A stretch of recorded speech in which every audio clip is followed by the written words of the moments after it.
करण वीतराग विज्ञान नमो ताहि जाते भय अरहंतादि महा करि मंगल कर हो महा ग्रंथ करन को काज जाते मिले समाज सब पावे निज पद राज जाते मिले समाज सब पावे निज पद राज।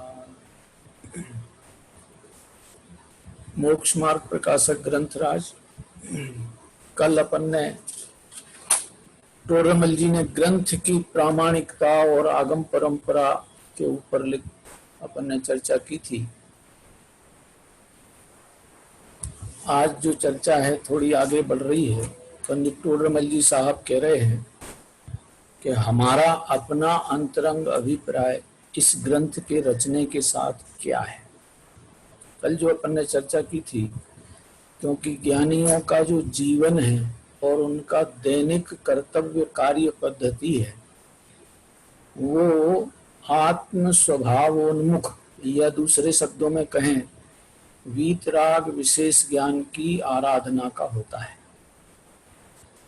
उनका हर कार्य, ज्ञानी जनों का हर कार्य, यदि वे खाना भी खाते हैं, कपड़े भी पहनते हैं, आते जाते भी हैं, बोलते चालते हुए भी हैं, तो भी उनको उस वीतराग विशेष ज्ञान के अभिप्राय में रत्ती भर भी कहीं कोई कमी या कोई डाउटनेस या कोई विपरीतता होती नहीं है।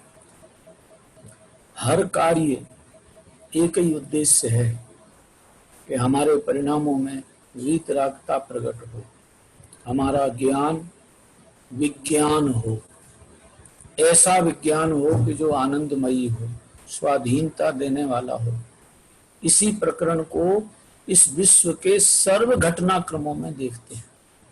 जैसे अभी अपने सामने एक ये जो लॉकडाउन वगैरह की सुविधा आई है, इसको सुविधा गिनना या समस्या गिनना, मिथ्या दृष्टिपने में ये लॉकडाउन हमें समस्या के रूप में नजर आता है, और सम्यक दृष्टिपने में ये लॉकडाउन का अवसर अपने जीवन का धन्य घड़ी वाला अवसर दिखाई देता है। इतनी फ्रीनेस अपने से मिलने की कभी नहीं मिली थी। आगे भी कभी लॉकडाउन खुल जाने के बाद इस जिंदगी में कभी अपने को अवसर नहीं है कि ये अपने से मिलने की फ्रीनेस अपने को दोबारा मिल जाएगी। अब बताओ, अपने से मिलने का मौका इतना बढ़िया मिला है, अब अपन इसको समस्या कैसे गिन लेगा। अब हमें फिर भी समस्या लगती है, इसका मतलब है कि हम अपने से मिलने के लिए तैयार नहीं है। जो स्वयं से मिलने के लिए तैयार नहीं है उसकी दुर्दशा तो बड़ी भयंकर होने वाली है। ये कोई धमकी नहीं है, क्योंकि जो स्वयं से मिलने को तैयार नहीं है, दुनिया उसको जीवित जिंदा देखने के लिए भी तैयार नहीं होगी फिर भविष्य में। इतना लंबा दंड, अपने से अपरिचय का दंड जो अपने लंबा भुगतना पड़ेगा, वो निगोद में भुगताना पड़ेगा। और निगोद की दशा में दुनिया हमें जीव मानेगी कि नहीं मानेगी, इसका भी डाउट है, संदेह है। अकेली दुनिया माने कि ना माने, पहले ये विचार कर लो, अपन साधर्मी जनों में भी वो जीव जीव दिख रूप में देख पाएंगे कि नहीं देख पाएंगे, हमें संदेह भी खड़ा रहना है। अपन तो साधर्मी जने में, साधर्मी पने में जीवन जी रहे ना। अपने को भी ये अपन जब पंखा चलाते हैं, ठंडी हवाओं की व्यवस्था करते हैं, इसमें हमें नहीं लगता कि प्रकृति में जो विराजमान विद्यमान वायु का एक जीव है, अग्नि का एक जीव है, जल का एक जीव है, उनको हम अपनी सुविधा के लिए हत्या करते हैं। क्यों नहीं लगता है हमें कि हम ये हत्यारा काम करते हैं? हमें इस शारीरिक सुविधा के लिए इस जल का एक, अग्नि का एक और वायु का एक, तीनों प्रकार के जीव इस विश्व व्यवस्था में ठसाठस भरे पड़े हैं। हमें लगता ही नहीं है कि हमारी सुविधा के लिए हम इनकी हत्या करे जा रहे हैं। क्यों हो रहा है ऐसा कांड? एक तो हम स्वयं भी जीव की जीवत्व को जानने की ताकत नहीं रख रहे या पहचान नहीं कर रहे, और दूसरा, उनके साथ ऐसी दुर्घटना इसलिए घट रही है क्योंकि उनने अपने को जीव नहीं गिना था। ये कोई छोटा मोटा दंड नहीं है और छोटी मोटी बात नहीं है, बहुत बड़ी बात है और ये बहुत जरूरी में जरूरी अपने को समझने के लिए है। क्योंकि उनके साथ इतना बड़ा अत्याचार के हर क्षण उनको मरने के लिए बाध्य होना पड़ता है। वो क्यों? और जगत को लगता ही नहीं है कि हम उनकी हत्या कर रहे हैं। क्यों नहीं लगता है? क्योंकि उनने अपने को जीव नहीं गिना। तो जिनने अपने को जीव नहीं गिना, उनकी हत्या में दूसरों को ये लगेगा ही नहीं कि हम इनकी हत्या कर रहे हैं या हम कोई जीव हत्या कर रहे हैं। ऐसी दुर्दशा का दंड क्यों भुगतना पड़ता है? उसका एकमात्र कारण है, अपने को चेतन ज्ञान दर्शन लक्षण अनादि अनंत जीव नहीं स्वीकार करते। अपने से मिलने के लिए अपने पास टाइम ही नहीं है। दुनिया में कितने मर गए, कितने मर रहे हैं, कितनों को बीमारी लग गई, कितने स्वस्थ हो गए, इनको जानने के लिए हमारे पास दिन भर में 10 बार समाचारों के चैनल खुल जाएंगे। मार्केट खुल गए हैं तो कितना शेयर का मार्केट कितना बढ़ गया घट गया, इसको जानने के लिए अपने लगातार, चाहे भले आंखें फटती हो, माथा फटता हो, तो भी कंप्यूटर के सामने घुसे बैठे रहते हैं। इतनी फुर्सत है हमें उन सब से मिलने के लिए, और अपने से मिलने के लिए अपने को टाइम मिला है, महाभाग्य से मिला है, और इसको हम समस्या गिन रहे हैं। इसका सीधा सा मतलब है कि हम निरोध के लिए अपने को तैयार कर रहे हैं। ज्ञानी जनों की पद्धति, अब निरोध तो छोड़ो, उन्हें तो 4 गति में जाने में ही कलंक लगता है। चाहे देव गति का गमन हो, चाहे मनुष्य गति का गमन हो, चाहे और किसी गति का हो, किसी गति में गमन करने का काम ज्ञानी को ये लगता है कि मैंने अपने को कलंकित किया है, मैंने अपने प्रति अपराध किया है। हर क्षण का जीवन ज्ञानी का इसलिए होता है कि एक एक क्षण में वीतराग विशेष ज्ञानता का लाभ वृद्धिंगत किया जाए। अनुभव किया है वीतराग विशेष ज्ञानता का, तो उस अनुभव का मजा बारंबार बारंबार बारंबार, फिर लगातार लगातार लगातार और लगातार वाला पुरुषार्थ करके केवल ज्ञान और सिद्धत्व में जीने के लिए अपन अपने को तैयार करते हैं। इसलिए ये बहुत ज्ञानी जनों की पद्धति और अज्ञानी जन की पद्धति में से जो अपने को पता चलता है कि क्या है खेल, हमारा अपना अभिप्राय क्या है। दुनिया के लोग सुखी हो जाएं, दुनिया को बीमारी ना लगे, कोरोना की बीमारी खत्म हो जाए,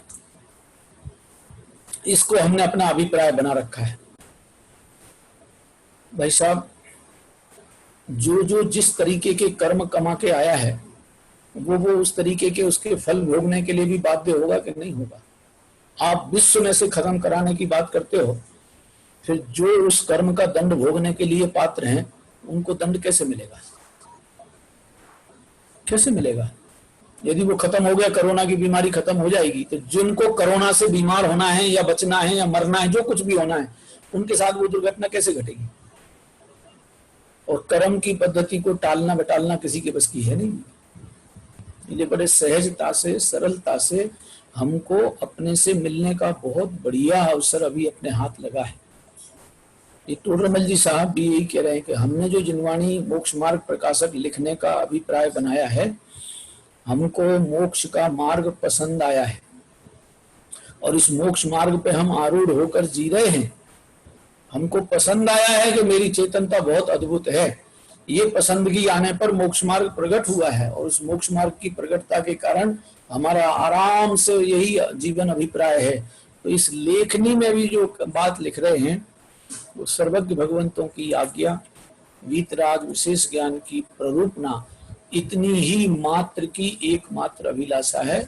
इसमें किसी तरह की कोई असावधानी भी बरतने का परिणाम नहीं आता है।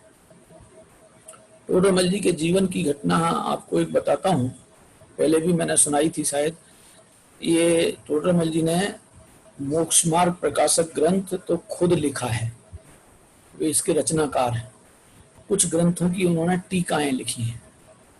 एक आत्मानुशासन ग्रंथ की टीका लिखी है और एक गोमट सार, लब्धि सार, छपना सार ग्रंथ की सम्यक ज्ञान चंद्रिका के नाम से टीका लिखी है।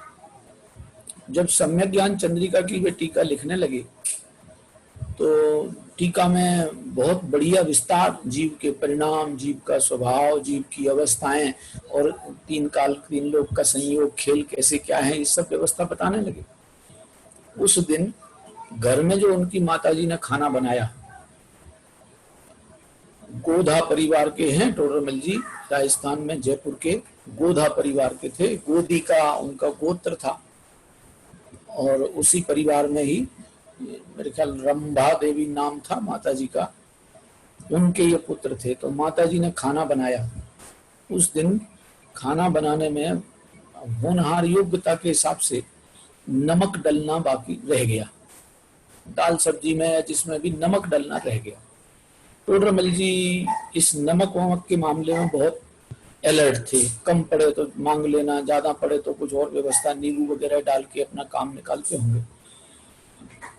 तो जब नमक, बिना नमक का दाल सब्जी वगैरह खाना बन गया और माताजी ने इनको खाना खिलाया, तो टोडरमल जी ने चुपचाप वो बिना नमक का भोजन आराम से शांत बैठ करके फटाफट खा पी के अपने हाथ धो के और अपने काम पे चले गए।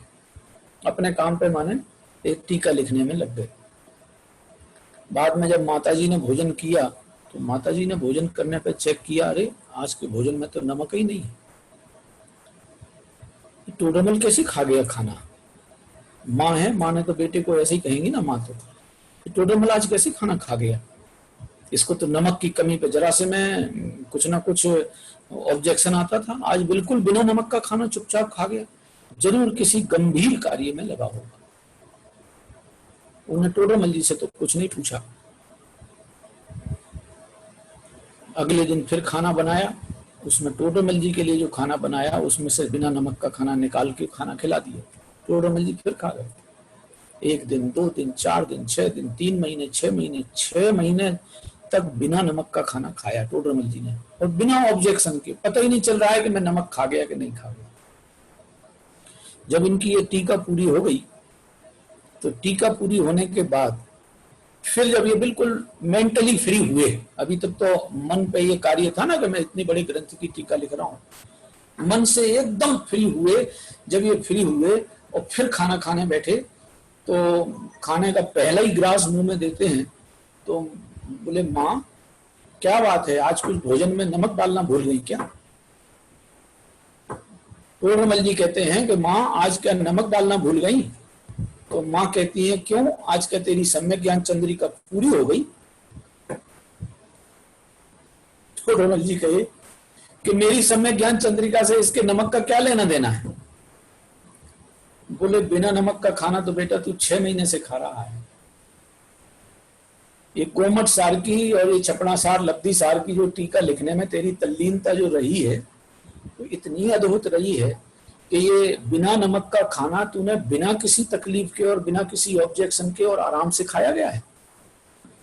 आज ये पता चलता है कि तेरा उपयोग उस विषय से हटा है और ये भोजन सामग्री के प्रति तेरा उपयोग लगा है, तो जरूर तेरा वो महत्वपूर्ण कार्य आज ऐसा लगता है कि पूरा हो गया। बोले, बात तो सच्ची है माता, गोमट सार की टीका लिखने में अपने आप में महान आनंद की प्रकटता हुई, क्योंकि जीव स्वभाव की चर्चा तो मैंने समय सारादि ग्रंथों से सीखी थी।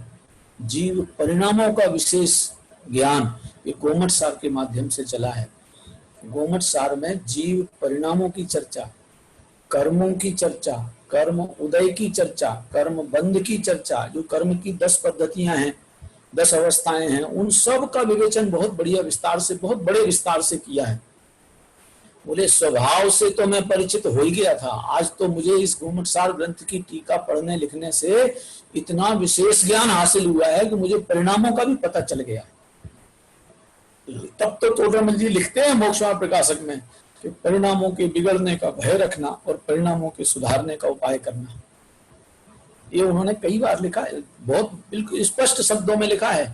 ये जीव, मोक्षार्थी जीव की एकमात्र कार्य पद्धति है कि वो परिणामों के बिगड़ने का भय रखता है और परिणामों के सुधारने का उपाय निरंतर चलाता है। उसी अभिप्राय में टोडरमल जी साहब इस ग्रंथ को प्रामाणिक रूप में प्रस्तुत करने के संबंध में अपनी बात लिखते हैं। मैं वो बात पढ़ता हूं। देखिए, कोशिश करता हूं मैं ग्रंथ भी आपके सामने लाने की।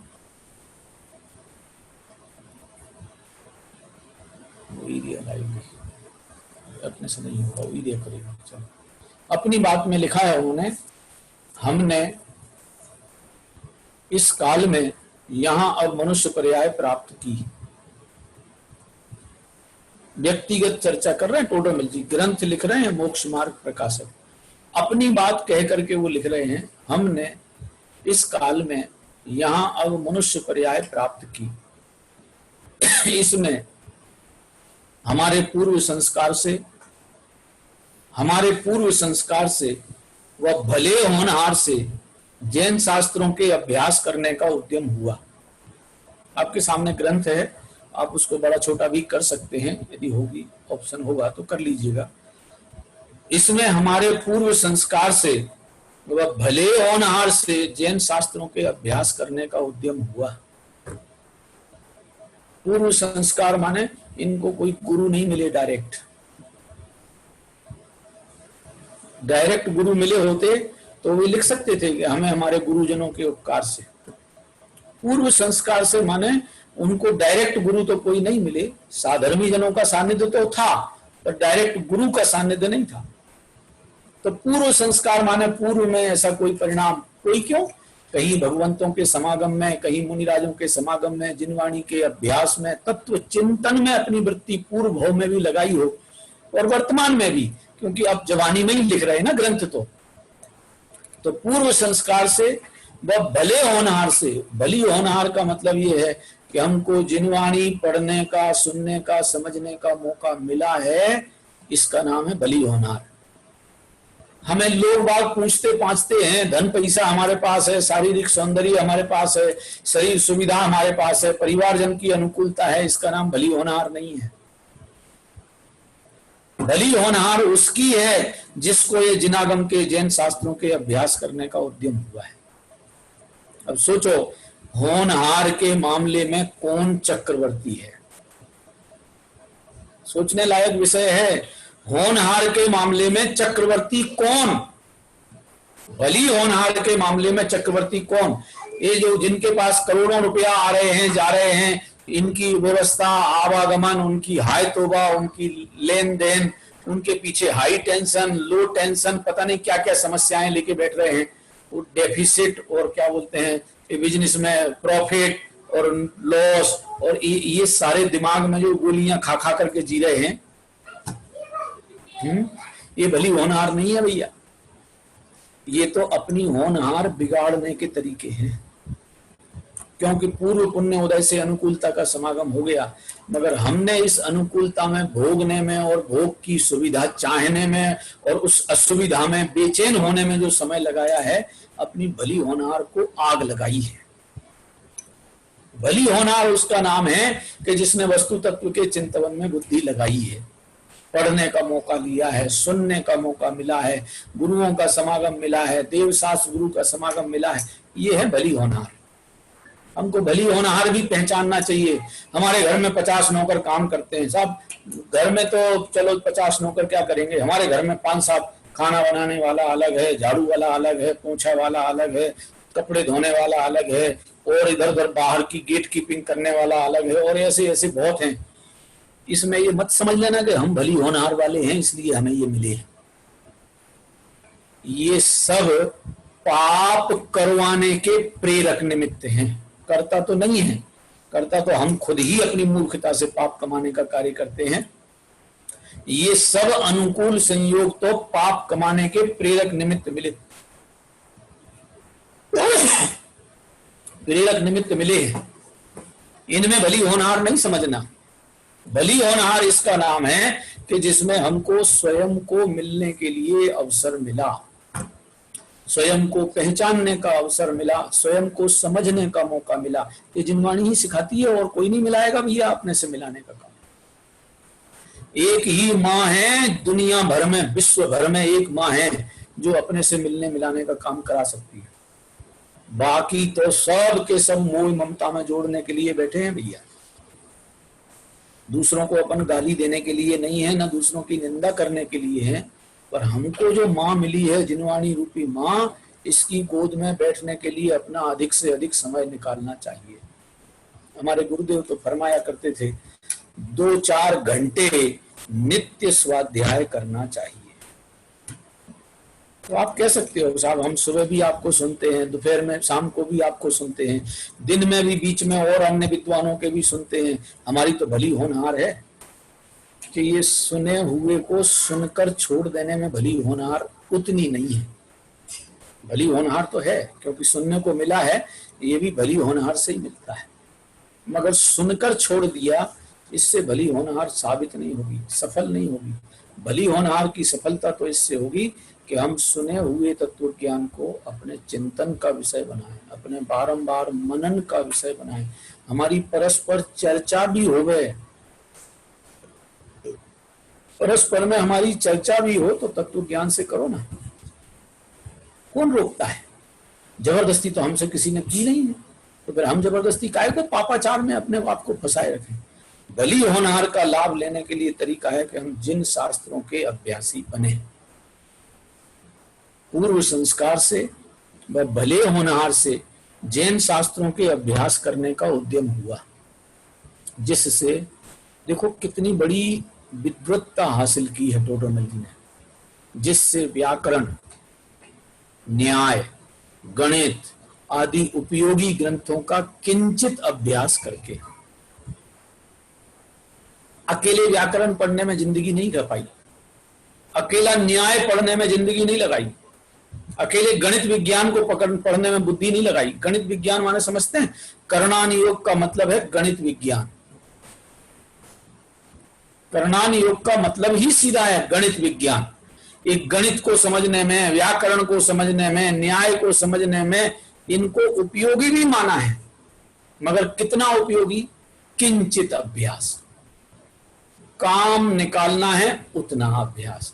हमारा उपयोग अपने स्वरूप की तरफ जुड़ा रहे और विकल्प जालों में ना फंसे, इसके लिए पूरा पूरा हमने न्याय को, व्याकरण को, गणित को भी पढ़ा है, किंचित अभ्यास करके टीका सहित समय सार। टोडरमल जी को ये सब मिले हैं। टीका सहित समय सार माने अमृतचंद्राचार्य देव की टीका, जयसेनाचार्य देव की टीका, ये दोनों टीकाएं टोडरमल जी को मिली हैं। इन्होंने कई जगह समय सार के कलश और गाथाओं को कोट भी किया है अपने ग्रंथ में, टीका में, या इसी ग्रंथ के विस्तार में। और भी अनेक ग्रंथों को कोट किया है। देखो अभी कई गाथाएं, कई ग्रंथों के नाम लिख रहे हैं टोडरमल जी। समय सार, पंचास्तिकाय, प्रवचन सार, नियम सार। अब ये चारों के चारों ग्रंथ तो आचार्य कुंद देव की रचनाएं हैं। फिर नेमिचंद्र सिद्धांत चक्रवर्ती आचार्य महोदय का गोमट सार, लब्धि सार, त्रिलोक सार भी उन्होंने गंभीरता से अभ्यास किया है। उमा स्वामी आचार्य देव की रचना तत्वार सूत्र इत्यादि शास्त्र और छपना सार, ये भी नेमिचंद्र सिद्धांत चक्रवर्ती आचार्य देव का है। पुरुषार्थ सिद्धि उपाय अमृत चंद्राचार्य देव की रचना है। अष्टपाओर कुंदाचार्य का निर्देशक ग्रंथ है। और आत्मानुशासन गुणभद्र आचार्य देव की रचना संस्कृतमयी है, इसकी तो उन्होंने टीका भी लिखी है, इत्यादि शास्त्र। और श्रावक मुनि के आचार के प्ररूपक अनेक शास्त्र। अब इसमें तो पुरुषार्थ सिद्धि उपाय भी श्रावक के आचरण का ही, श्रावकाचार का ही ग्रंथ है। अपना रत्नकरण श्रावकाचार आदि ग्रंथ, उसको भी कोट किया है, समर्थभद्र महाराज की रचना है।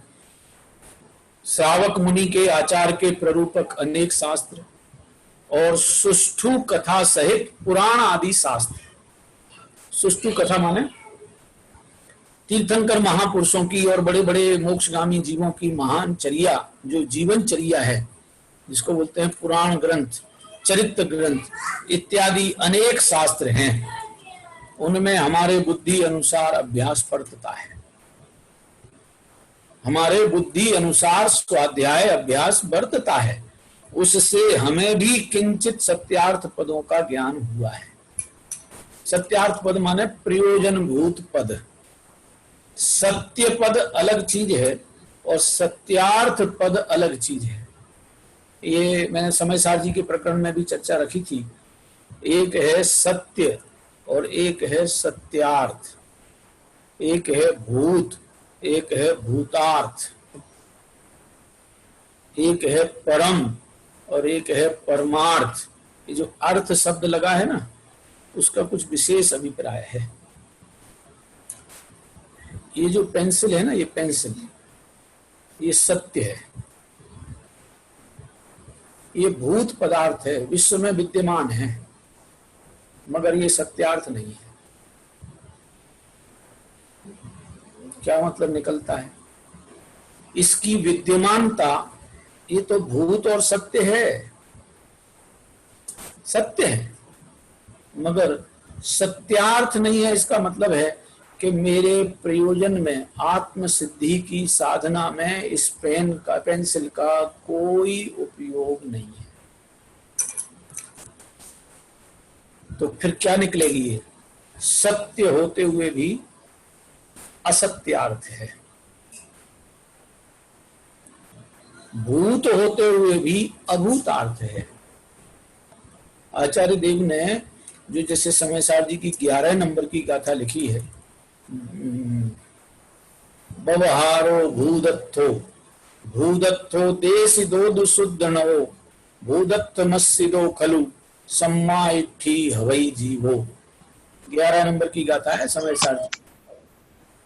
उसका हिंदी है, व्यवहार नय भूतार्थ दर्शित शुद्ध नय भूतार्थ है, भूतार्थ आश्रित आत्मा सदृष्टि निश्चय हो।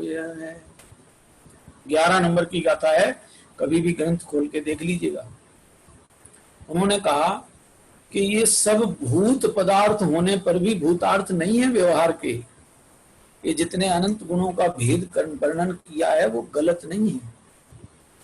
जो पर्यायों का स्वरूप बताया गया है वो गलत नहीं है, बिल्कुल सही है, बिल्कुल सच्चा है, मगर वो मेरे प्रयोजन को साधने की ताकत नहीं रखता, इसलिए वो भूतार्थ नहीं है।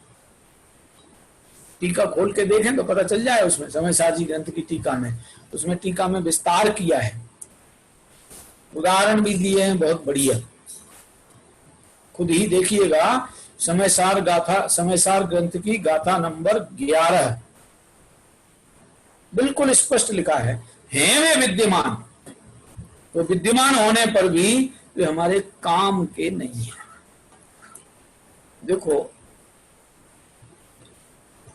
ये मुझे कहीं रास्ते में जाना है और पांव में कांटा ना लगे, इसके लिए मुझे कोई सामग्री चाहिए। तो एक तरीका तो ऐसा है कि जो कुछ पागल वृत्ति के राजा लोग कराते थे कि पूरे गांव में झाड़ू फिरवा देते थे। जिस रास्ते से जाना है उस रास्ते पे झाड़ू फिरवा देते थे कि जिससे मैं नंगे पांव जाऊं और मुझे कांटा ना लगे। ये बीरबल अकबर के चुटकुलों में इस टाइप के चुटकुले भी मिल जाते हैं। अकबर को जाना था किसी जंगल में, तो अकबर ने बाग में, जंगल में जाऊंगा, वहां तो कांटेदार पेड़ हैं, तो एक काम करो, पहले वो जंगल में झाड़ू फिरवाओ, जो जंगल में झाड़ू फिरेगी तो फिर मुझे कांटे नहीं लगेंगे। बीरबल ने कहा, महाराज दूसरा उपाय भी है। अपन सब समझते हैं, जरा सा उपाय है, उसमें जंगल में कुछ भी कराने की जरूरत नहीं है। अपने पांव में पनैया, क्या बोलते, चप्पल पहन लो, जूते चप्पल पहन लो। जब हमने अपने पांव को सुरक्षित कर लिया तो अब दुनिया में कांटे पड़े भी रहेंगे तो हमें परेशान नहीं करेंगे। ये विश्व में से किसी को हटाना नहीं है। विश्व में से हटाने जाओगे तुम, जब तक हटा के आओगे तब तक पेड़ में से दोबारा कांटे वाटे गिरा लेंगे, फिर दोबारा भर लेंगे। उनको नहीं हटाना है, केवल अपने आप को सुरक्षित समझ लेना है। जिसको जानने से मेरा आत्मार्थ सधे, जिसको जानने से मेरे निर्भयता आवे, जिसको जानने से मेरे को निरुत्सुकता माने इच्छा ना पैदा हो, ऐसी मेरी अंतः तृप्ति की परिणति बने, मैं उसको जानूंगा। वो मेरे मतलब की चीज है, वो मेरे लिए सत्यार्थ है, वो मेरे लिए भूतार्थ है। बाकी विश्व मेरे लिए अभूतार्थ है। अभूतार्थ और भूतार्थ की समझ बिल्कुल अपने लिए व्यक्तिगत समझ है, बिल्कुल व्यक्तिगत अपना अभिप्राय पूरा करने के लिए है। हम स्वाधीन सुखी होना चाहते हैं। इस स्वाधीन सुख के लिए एक एक क्षण की वर्तमान पर्यायें भी अभूतार्थ हैं, क्योंकि उनमें ताकत नहीं है कि वे वर्तमान सुख को प्रकट कर सकें। प्रकट सुख उन्हीं में होगा। वर्तमान पर्याय में प्रकट सुख भोगा जाता है, मगर उन पर्यायों में यह ताकत नहीं है कि वे पर्याय में सुख को पैदा कर सकें। वो ताकतवर यदि कोई है तो अपना ज्ञान स्वभाव है अनादि अनंत, वो एकमात्र प्रयोजनभूत है, वो सत्यार्थ है, बाकी सब असत्यार्थ है। तो शब्द सुनकर के भी बिचकना नहीं। भूतार्थ शब्द सुना तो सब भूतार्थ का मतलब अकेले हैं इतना नहीं है, हैं भी और मेरे लिए प्रयोजनभूत भी है। और अभूतार्थ का मतलब ये नहीं है कि वे हैं नहीं।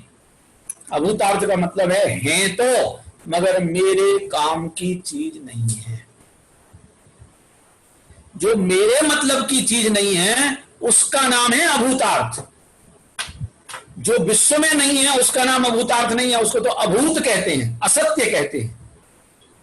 जो विश्व में ही विद्यमान नहीं है, जैसे आकाश के फूल, जैसे गधे का सींग, जैसे बांझ का बेटा, ये विश्व में ही मौजूद नहीं है। इनकी कथनी यदि कोई करे कि लोग, किसी ने कार्ड भेजा हमारे पास, हाँ जी कार्ड आया है, शादी का कार्ड आया है। किसकी शादी? बोले बांझ के बेटे की शादी का निमंत्रण है और 30 फरवरी 2021 के लिए आपको आमंत्रण है। समझ में आ रहा है? 2021, अब 2020 का फरवरी तो गया। 30 फरवरी 2021 के लिए, अब दिन हमने नहीं लिखा उसमें, तारीख बिल्कुल स्पष्ट लिख दी, 30 फरवरी, दोबारा बोल रहा हूं मैं, 30 फरवरी 2021 के दिन में हमारी बांझ पत्नी के पुत्र का परिग्रहण का, पानी ग्रहण संस्कार का अवसर है, शादी की बेला है। आप दावत में सपरिवार सम्मिलित होइए। अब आप इस कार्ड को पढ़ करके क्या कहोगे? 30 फरवरी का दिन आता है कभी दुनिया में? क्या जिंदगी में जब से फरवरी के महीने चले हैं तब से 30 फरवरी का दिन कभी आया है? हमारे परिवार में एक रिश्तेदारी में एक बिटिया है जिसका जन्मदिन वो 29 फरवरी को आता है। बेचारी 4 साल में एक बार जन्मदिन मना पाती है, क्योंकि 29 फरवरी का दिन ही 4 साल में एक बार आता है। और 30 फरवरी के दिन की बात कोई करे तो 30 फरवरी का दिन तो कभी आना ही नहीं है। इसका मतलब कि वो कार्ड केवल, क्या बोलते हैं, वो कौन सा दिन आता है मार्च एंड के बाद अगला पहला दिन, क्या बोलते हैं, अप्रैल फूल। किसी ने अप्रैल फूल बना के हमको कार्ड भेजा है। क्यों? कि वो पूरी की पूरी असत्य संरचना है। ना तो बांझ के बेटा होता है और ना 30 फरवरी का दिन आता है। हम समझ जाते हैं। आकाश के फूल, गधे का सींग और बांझ का बेटा, ये 3 उदाहरण हमको न्याय शास्त्र में असत्य के बताए हैं। बाकी इस विश्व में जिनकी भी कथा प्ररूपणा कहानी जितनी कुछ भी है वो सब सत्य तो है। आकाश है, बादल हैं, बादलों में फूल भी बनते हैं, दिखते हैं और बिगड़ जाते हैं, धनुष भी बन जाता है, दिख जाता है, बिगड़ जाता है, सब है। मगर ये सब है होते हुए भी आत्म सन्मुखता के लिए, वीतराग विशेष ज्ञान की प्राप्ति के लिए किसी काम के नहीं है। ज्ञान के अनंत क्षेत्र हैं, ज्ञान के क्षेत्र। देखो, भोग के क्षेत्र और जितने अपने कर्तव्य के क्षेत्र अपन ने जितने समझ रखे हैं उनकी तो बात नहीं करता मैं। ज्ञान के क्षेत्र भी अनंत हैं। इसी शास्त्र को पढ़ने में प्रूफ रीडिंग का काम अपन सिर पे ले लो तो पूरा का पूरा शास्त्र आगे से पीछे तक का पूरा पढ़ जाओगे। टोडरमल जी क्या कहना चाहते हैं ये बिल्कुल पता नहीं चलेगा। वहां तो ये दिखेगा कि अर्थ ज्ञान लिखा है, इसमें र था के ऊपर आना चाहिए कि ज्ञा के ऊपर आना चाहिए कि अ के ऊपर आना चाहिए। हमारी यही माथाकूटी चलती रहेगी। इसमें वाक्य बढ़िया हैं, बड़े बड़े लंबे लंबे वाक्य हैं कि छोटे छोटे वाक्य हैं, सुंदर शब्दों के वाक्य हैं कि क्या लिखे हैं। सरल शब्द हैं कि कठिन शब्द हैं, संस्कृत निष्ठ शब्द हैं कि प्राकृत निष्ठ शब्द हैं कि हिंदी निष्ठ शब्द हैं, इनके समझने में लग जाओ तो क्या टोडरमल जी कहना चाहते हैं ये नहीं पकड़ में आएगा। टोडरमल जी का जो कहना है, भूतार्थ प्रयोजन साधने वाले पदों की ही रचना करने के लिए मैंने ये ग्रंथ की रचना, माने मेरी भी बुद्धि उस सत्यार्थ पदों को समझने में रही है। अब समझ में आया टोडरमल जी की बुद्धि कहां चलती थी, शास्त्र के शब्दों को पकड़ने में नहीं जाती थी। शब्द सत्य हैं, कल ही पढ़ा था अपन ने, अक्षरों का संप्रदाय है सो स्वयं सिद्ध है, और उन अक्षरों से उत्पन्न सत्यार्थ के प्रकाशक पद उनके समूह का नाम श्रुत है, ये कल पढ़ा था अपन ने। बहुत है विषय, द्वादशांग का पाठ करो तो द्वादशांग के पाठ में ज्योतिष भी है, अंक विद्या भी है, अक्षर विद्या भी है, गणित विज्ञान भी है, वास्तु शास्त्र भी है, बहुत सारे शास्त्र हैं। उनका निषेध जो करे वो तो जिनागम का विरोधी है, मगर उनमें प्रयोजन भूत की छटनी न कर पावे, जो प्रयोजन भूत की छटनी नहीं कर पा रहा है वो तो भैया मिथ्यात्व से ग्रस्त और महापापी कहलाएगा। जो जिनवाणी पढ़ने का निषेध करे वो पापी, और जो जिनवाणी के प्रयोजन भूत अर्थ को न समझ पावे वो महापापी है। जरा बड़ी गाली हो गई, समझ लेना चाहिए जरा। हमको जिनवाणी पढ़ने का मौका मिला है और हम यदि अपना प्रयोजन भूत अर्थ नहीं समझ पा रहे हैं, प्रयोजन भूत अर्थ माने जिसको समझ लेने पर मेरा उत्कृष्ट सुख मुझे मिल ही जाए और नहीं समझने पर मुझे वो सुख ना मिले, वो प्रयोजन भूत चर्चा है। जिसको समझ लेने के बाद मेरा हित हो भी जाए ना भी हो जाए, उसको थोड़ा सेकंड नंबर पर रख लो। जिनको समझने पर भी मोक्ष का मार्ग खुले ही नहीं, उनको बाद के लिए फुर्सत मिलेगी तब देख लेंगे। ये प्रयोजन भूत जानने में हमारी बुद्धि बहुत प्रवर्तना चाहिए। उनमें हमारे बुद्धि अनुसार अभ्यास प्रवर्तता है, उससे हमें भी किंचित सत्यार्थ पदों का ज्ञान हुआ है। पुनश्च इस निकृष्ट समय में, निकृष्ट समय क्यों कह रहे, निकृष्ट समय इसलिए कहना पड़ रहा है क्योंकि हमको साक्षात जिनेंद्र भगवान का समागम मिला नहीं है। अरिहंत भगवंतों का साक्षात समागम हमें मिल नहीं रहा है, मिलेगा भी नहीं इस जीवन में। उनकी प्रतिमाओं के दर्शन पूजन का तो अधिकार मिल जाता है, साक्षात भगवान जिनेंद्र प्रभु समोसरण में विराजमान दिव्य ध्वनि देते हुए हमें नहीं मिलने वाले, इस भाव में तो नहीं मिलेंगे, इसलिए निकृष्ट काल कह रहे। दूसरा, टोडरमल जी के जमाने में मुनि भगवंतों का भी अकाल था। अकाल था माने थे ही नहीं मुनिराज। नग्न दिगंबर दशा वाले भी, अकेले नग्न दशा वाले भी मुनिराज नहीं थे। जो नग्न दिगंबर वीतरागी आत्मज्ञान के धनी और आत्मज्ञान के प्रेरक मुनि भगवंत हैं, उनका तो अकाल ही था।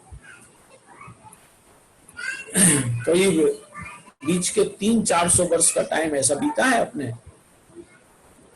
बनारसी दास जी के टाइम से, लगभग थोड़ा सा आसपास से, और ये अभी हमारे शांति सागर महाराज जो चारित्र चक्रवर्ती हुए हैं उनसे पहले तक इस भारत देश में मुनिराज थे ही नहीं।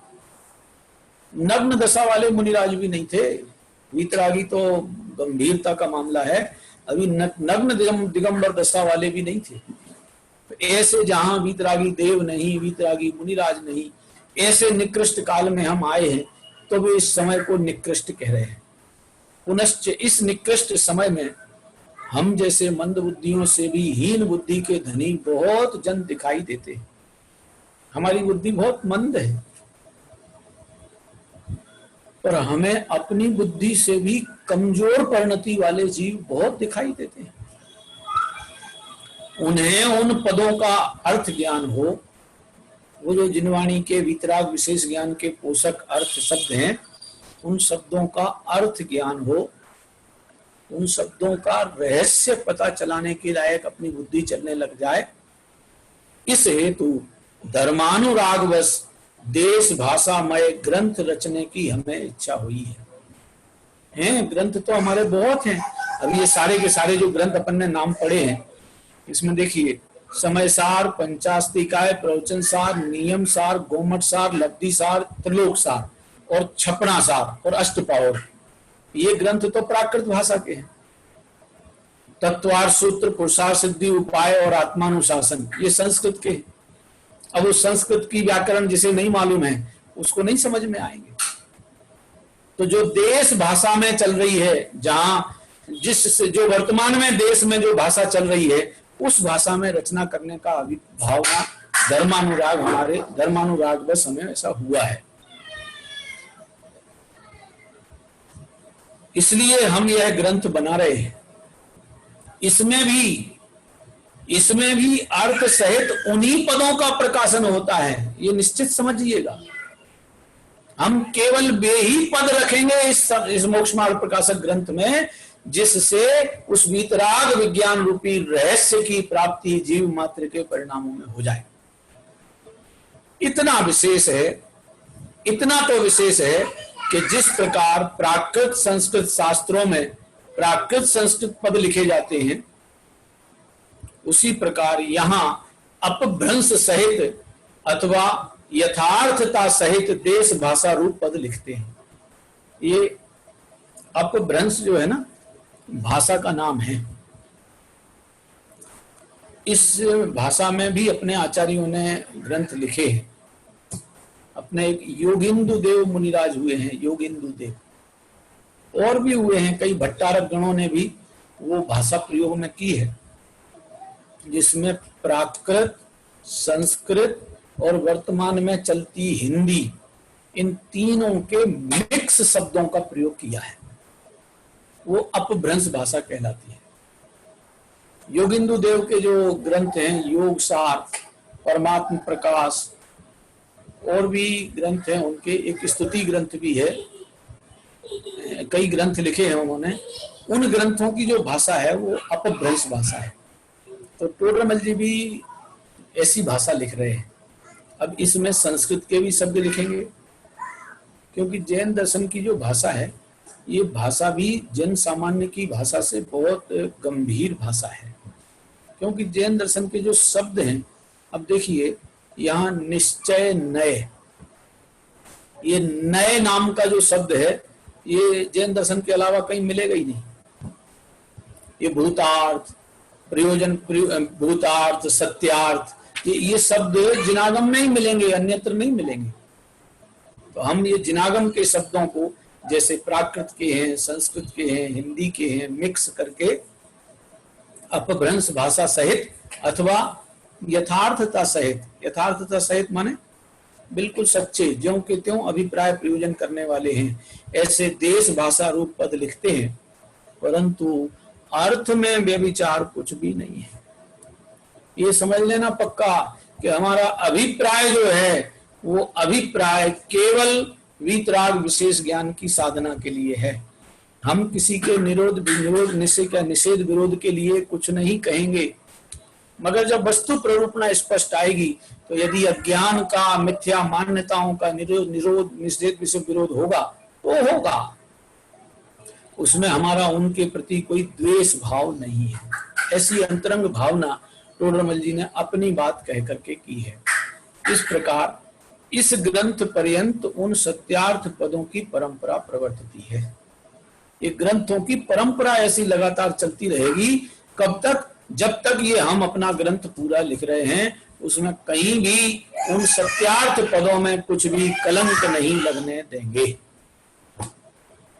अगला पैराग्राफ लिख रहे हैं, असत्य पद रचना प्रतिषेध।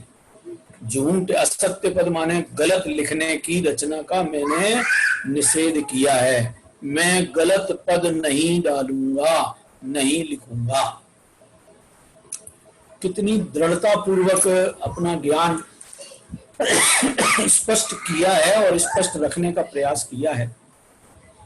यहां कोई पूछता है कि परंपरा तो हमने इस प्रकार जानी, परंपरा तो हमने इस प्रकार जानी, परंतु इस परंपरा में सत्यार्थ पदों की ही रचना होती आई, असत्यार्थ पद नहीं मिले, ऐसी प्रतीति हमें कैसे हो?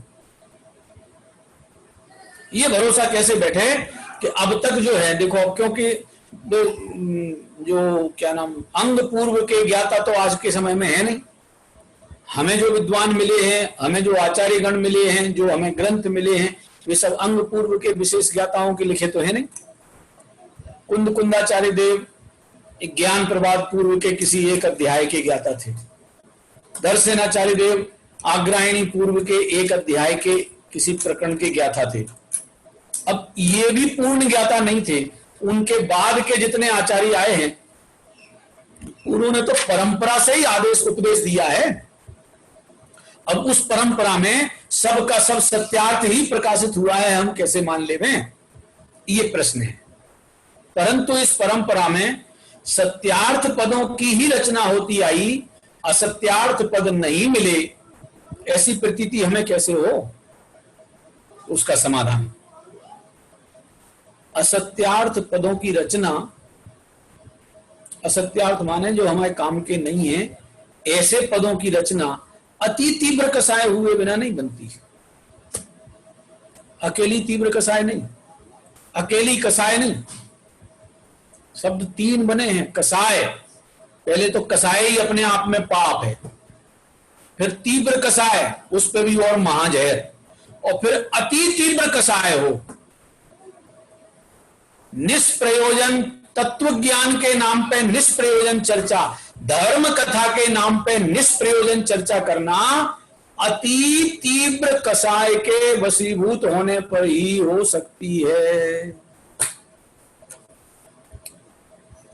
धर्म कथा के नाम पे प्रयोजन भूत की चर्चा नहीं करेंगे। आत्मा परमात्मा का स्वरूप और आत्मा के लिए मोक्ष मार्ग का स्वरूप, ये प्रकरण तो नहीं आवे, और सब विस्तार कथानक में घुस जाए, इधर की उधर, इधर की उधर, इधर की उधर। क्या बोलते हैं वो, क्या है वो, ऐसा एक दोहा चलता था, क्या भानमतीन में कुनवा जोड़ा, कहीं की ईट कहीं का रोड़ा, और भानमती ने कुनवा जोड़ा। कहीं से तो ईट ले आए, कहीं से रेत जोड़ी, कहीं से सब कुछ मिला मिलू के इकट्ठा बना दिया। ये अकेले यहाँ के वहां रचनाएं लिख देने का नाम शास्त्र रचना नहीं है, वो तो शस्त्र है भैया।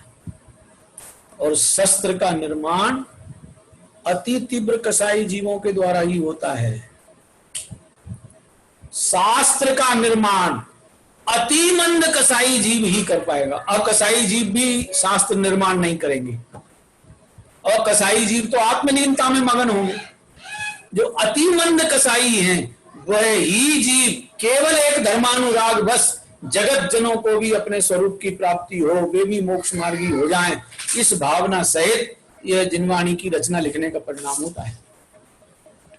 उसका समाधान दे रहे, असत्यार्थ पदों की रचना अति तीव्र कसाय हुए बिना नहीं बनती। क्यों? क्योंकि जिस असत्य रचना से परंपरा अनेक जीवों का महाबुरा हो और स्वयं को ऐसी महाहिंसा के फलस्वरूप नरक निगोद में गमन करना पड़े, ऐसा महाविपरीत कार्य तो क्रोध, मान, माया, लोभ अत्यंत तीव्र होने पर ही होता है। अब ये इतना बड़ा मामला है, ये कथन करने में इतना स्पष्ट कथन है, आसान नहीं है भैया इसको पचा पाना भी। जिस असत्य रचना से परंपरा अनेक जीवों का महाबुरा हो और स्वयं को ऐसी महाहिंसा के फलस्वरूप नरक निगोद में गमन करना पड़े, ऐसा महाविपरीत कार्य तो क्रोध, मान, माया, लोभ, अब एक नहीं चारों अत्यंत तीव्र होने पर ही होता है। उन नाम लिखा देवे, उन आचार्य ने लिखा, उनने लिखा, उन विद्वान ने लिखा, उनने लिखा। क्या लिखा भैया? कुछ आत्महित के लिए है? अनेक रस हैं, वीर रस ढूंढ लेना, रौद्र रस ढूंढ लेना, भयानक रस ढूंढ लेना, अलंकार लगा लेना, ये लगा लेना। सब साहित्य की रचना तो अलंकारों के बिना होती नहीं है। रस छंद अलंकारों के द्वारा साहित्य सुशोभित होता है। अब इन रस छंद अलंकारों को भरने में यदि पूरा का पूरा ग्रंथ लिख के रख लिया तो आज टोडरमल जी कह रहे हैं कि वो तो अति तीव्र क्रोध, मान, माया, लोभ के वशीभूत होने पर ही होता है। भैया छोटी सी जिंदगी मिली है और छोटी जिंदगी में टाइम तो वही 24 घंटे का एक दिन में है, उसमें बहुत कुछ समय तो हमारा सोने में चला जाता है, कुछ आने जाने में चला जाता है, कुछ खाने पीने में चला जाता है, कुछ खाने पीने की व्यवस्था में चला जाता है, बहुत थोड़ा सा समय अपने लिए बचता है। अब उस समय में यदि हमने अपने आत्महित के अभिप्राय सहित की जिनवाणी नहीं सुनी, नहीं पढ़ी, नहीं लिखी, तो तीव्र कसाय का जीवन है। और ये तीव्र कसाय कर लेना सरल तो है, मगर इसका दंड बहुत भारी पड़ता है।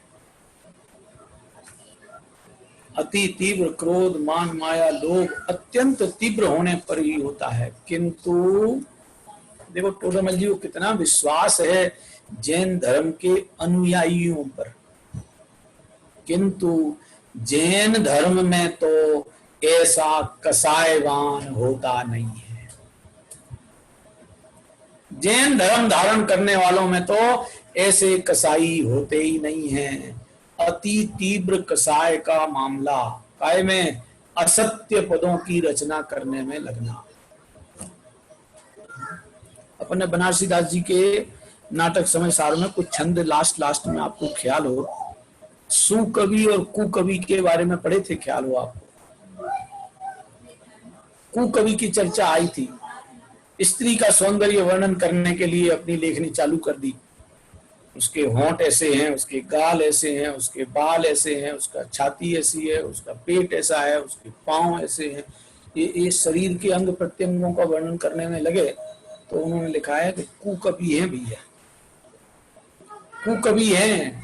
खोटे अभिप्राय सहित खोटे परिणामों की करते हुए और खोटी दुर्गति के जाने के लिए तैयार जिनकी वृत्ति है, उन्हीं को उस टाइप में वृत्ति चलती है।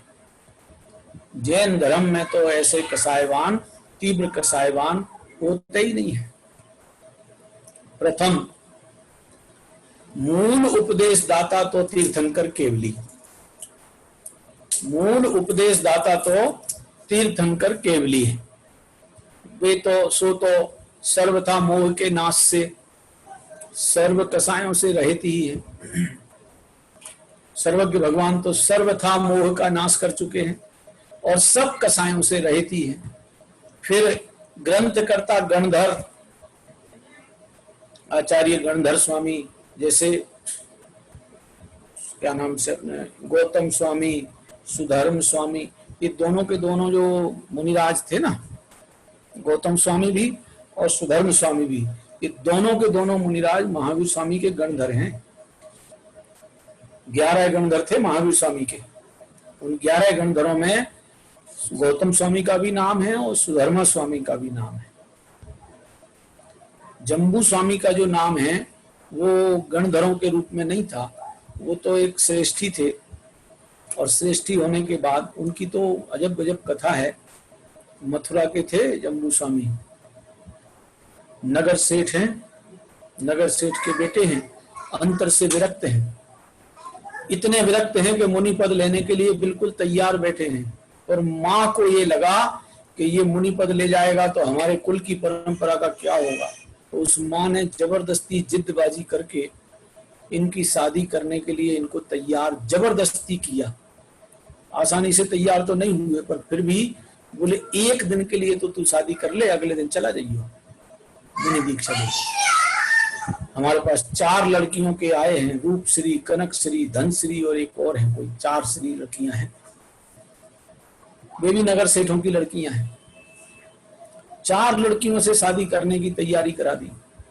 बोले एक दिन के लिए बस, अगले दिन तू चला जाइयो, अगले दिन कोई नहीं रोकेगा। तो एक दिन के लिए तैयार किया और 4 की शादी होने के बाद 4 आ गई। उन सब लड़कियों को भी यही कहा गया था कि भैया ये लड़का कल चला जाएगा मुनि दीक्षा लेके, केवल कल तक के, आज ही आज रात के लिए है तुम्हारे साथ में, तुम अपनी वशीभूत कर लो, जितना जैसे बन सके कर लो। लड़कियों ने भी कह दिया कि हम शादी करेंगे तो जम्बू स्वामी से। हो गई। रात में शादी के बाद वो रात्रि चर्चा के लिए 4 पत्नियों के साथ इसको जम्बू स्वामी को बिठा, जम्बू कुमार को बिठा दिया गया। अब दहेज में माला माल आया था, तो दहेज के लोभ में चोर आया विद्युत चक, वो भी कोई राजा का लड़का था, 500 चोरों को लेके आ गया। सोचा कि आज बड़ा मोटा दहेज आया था, वो सारा का सारा हाथ साफ करके चला जाऊंगा। गजब। देखो, जम्बू स्वामी की कथा भी अपने आप में अद्भुत है। लोग कहते हैं अकेला चना भाव नहीं भूंजता है। सोचने लायक है। अकेला एक जम्बू कुमार, अकेला एक जम्बू कुमार अंतः की विरक्ति से इतना पावरफुल, इतना बलिष्ठ बना कि चारों पत्नियां, माता और वे 500 के 500 चोर सवेरा होते होते तक मुनि दीक्षा और अर्जी का दीक्षा लेने के लिए तैयार होकर निकल गए। एक जम्बू स्वामी का, एक का पुरुषार्थ 505 के लिए प्रबल निमित्त बन गया। ये नहीं सोचना चाहिए कि हम अकेले हैं, साहब हम स्वाध्याय कैसे कर सकते हैं, अकेले हैं। अरे अकेला ही जीव अनादि से है और अनंत काल तक अकेला ही रहने वाला है, और संसार में भटकता है तो भी अकेले ही भटकता है, मोक्ष में भी जाता है तो अकेले ही जाता है। तो इस अकेले को, एक को कमजोर नहीं गिनना चाहिए, महाबलिष्ठ है। ऐसे गणधर देव, आचार्य देव वे भी मोह के मंद उदय से सर्व बाह्याभ्यंतर परिग्रह को त्याग कर महामंद कसाई हुए हैं। मोह के मंद उदय से। अब मोह का मंद उदय, साहब गणधर आचार्य देव को भी मोह का मंद उदय है? तो बोले हाँ है ना। चारित्र मोह में जो संज्वलन संबंधी कसाय का उदय है वो मोह का ही मंद उदय है, क्योंकि संज्वलन कसाय भी मोहनीय का ही भेद है। तो मोह के मंद उदय से सर्व बाह्याभ्यंतर परिग्रह को त्याग कर महामंद कसाई हुए हैं। उनके बाह्य परिग्रह भी नहीं है और अंतरंग परिग्रहों का भी त्याग हो गया है। ऐसे महामंद कसाई हुए हैं।